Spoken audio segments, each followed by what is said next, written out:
Magandang hapon po. Ako pala si Omar. Ako si Arnold. Kuya Arnold, taga rito ka lang. Taga-rito rin din ako sa Liman.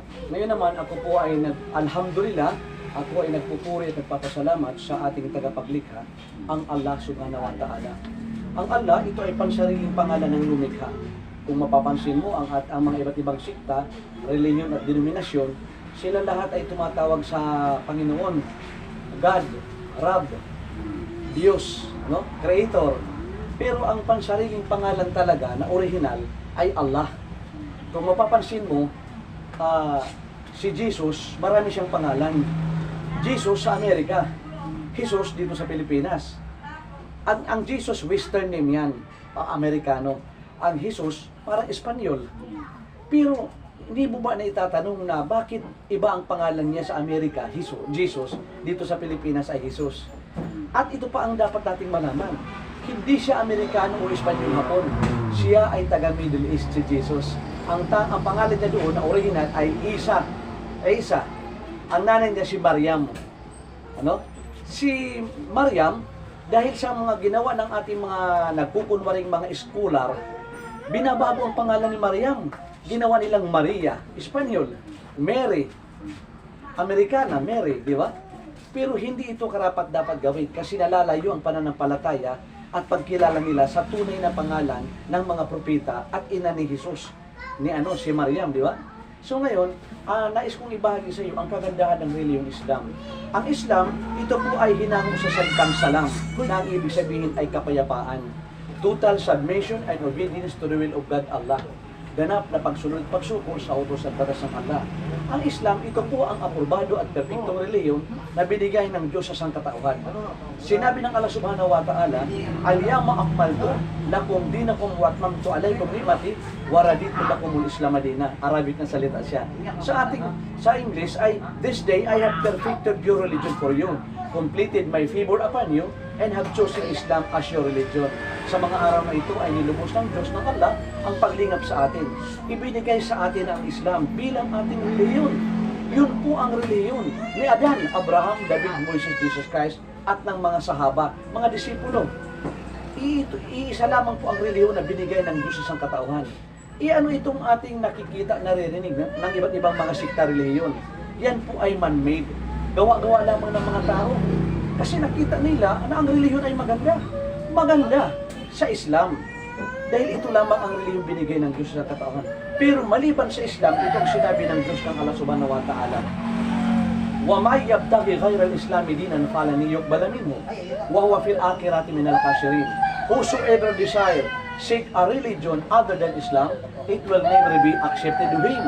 And in thereafter, he will be one of the losers. Sino man ang gumawa, magnais ng ibang relihiyon maliban sa Islam, ito ay hindi tatanggapin mula sa kanya. At sa kabilang buhay, siya ay kabilang sa talunan. Talunan sila, bakit? Sapagkat kung ikaw, ako, gagawa tayo ng relihiyon ngayon, paano maliligtas ang mga nauna sa atin? Di ba? Kawawa. Gagawa ka ng relihiyon, pati ako gagawa. Pagkatapos, paano naman sasabihin natin, maliligtas kayo? Paano yung mga nauna sa atin maliligtas sila? Ngayon lang natin ginawa. Ito ang dapat nating malaman, kapatid, kaibigan, na bago likhain ang tao na si Adan, pinakaunang tao, si Eva, pangalawang tao, at ang mga tao sa mundo, Islam na po ang relihiyon ni Adan. Mula kay Adan, Abraham, David, Moses, Jesus Christ, ay kay Propeta Muhammad. Iisa lamang ang relihiyon nila. At ang tawag nila sa God, sa Rab, sa ating Panginoon, ay Allah. Yun po. So ngayon naman, paano natin malalaman ang kasiguraduhan ng kaligtasan ng ating kaluluwa? Ito ang sinabi ni Propeta Muhammad sallallahu alaihi wasallam. Si Propeta Muhammad nga pala, siya ay huling propeta. Kaya ang mga kapatid na nagdideklara na ako'y naniniwala na walang ibang Diyos maliban sa Allah, ako'y naniniwala na si Propeta Muhammad ay huling sugo ng Allah, isinasama nila si Propeta Muhammad sapagkat si Propeta Muhammad ang nagdala, ang nagbahagi sa pinakahuling revelasyon, testamento. Si Propeta Muhammad ang huling sugo ng Allah. Ang sabi ni Propeta Muhammad sallallahu alaihi wasallam, sino man sa atin ang magsabi mula sa kaibuturan ng ating puso ng La ilaha illallah, walang ibang Diyos maliban sa Allah, at dumating sa Kanya ang katapusan ng Kanyang buhay, sa awat habag ng Allah, ay makakamtan natin ang kasiguraduhan ng kaligtasan ng ating kaluluwa. Ibig sabihin kapatid, makakamtan natin ang tunay na kapanatagan kapayapaan ang makarating tayo sa paraiso, paradise, sa Arabic Jannah. Bakit? Sapagkat sinamba natin, idiniklara natin na walang ibang Diyos maliban sa Allah. Ano naman yung walang kapatawaran at kaparusahan na makakamtan ng tao? Sinabi ng Allah subhanahu wa ta'ala, "Walil ladina kafaru birabbihim adhabu jahannam wa bi'sal masir." And those who disbelieve in their Lord Allah is the torment of hell, and worse indeed is that destination. Sino mang hindi naniniwala sa Diyos ni Isa, ni Maryam, ni Abraham, David, Moises, Jesus Christ, sino mang hindi naniniwala sa kanila, para sa kanila ay kaparusahan sa impyernong apoy. Bakit? Sapagkat ang kinaling sinamba ay mga nilikha ng Allah. Halimbawa, kahoy, rebulto, larawan, mga santo, santa, yun ang kanilang sinasamba. Pag dumating sa kanila ang katapusan ng kanilang buhay, bulusok sa impyerno. Because they worship created things rather than the Creator. Kaya ngayon, bago tayo maghiwalay kapatid, ay nais ko na maging kapanalig ka ng mga propeta. Magkaroon ka ng tunay na kapanatagan, kapayapaan, kasiguraduhan ng kaligtasan ng iyong kaluluwa. Ibig sabihin, maging kapanalig natin ang mga propeta at maging panauhin tayo sa paraiso na hindi tayo mapahamak sa impyernong apoy. Kung tawagin ay pinakamailalim na hukay. Kaya anong gagawin natin? Gawin natin ang simple lang na ginawa ng mga propeta. Ang simple lang na ginawa na sinabi ng mga propeta. Silang lahat sumaksi, naniwala na walang ibang Diyos maliban sa Allah. So bago tayo maghiwalay, aalalayan kita. Ganun lang, ang Diyos ay hindi dalawa, hindi tatlo. Iisa lamang. Kaya nais kong itaas ang kanang kamay mo, ganyan.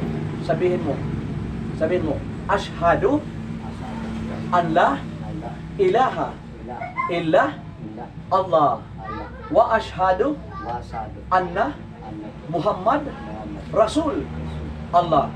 Ako'y sumasaksi at naniniwala na walang ibang Diyos na dapat sambahin maliban sa Allah. Ako'y sumasaksi at naniniwala na si Propeta Muhammad ay huling sugo ng Allah. Allahu Akbar. Ngayon, ikaw na ay kapanalig ng mga propeta at sa awat habag ng Allah subhanahu wa ta'ala, dumating man sa atin ang katapusan ng ating buhay, magiging panauhin tayo sa paraiso. Payo ko sa aking sarili at sa iyo, ay pag-aralan natin patuloy ang Quran, salita ng Allah, at ang hadith, ang mga legacies of the Prophet. Nang sa ganun, tayo ay magtagumpay dito sa mundo hanggang sa kabilang buhay. Assalamualaikum. Assalamualaikum. Oh, sabi mo, waalaikumsalam. Waalaikumsalam. Masyaallah, assalamualaikum. Masyaallah, masyaallah. Okay, maraming salamat po. Kapatid, meron akong batiin mo siya. Bro, ano muna tayo? Bigyan mo, hindi. Bro, bigyan mo siya ng isa pa.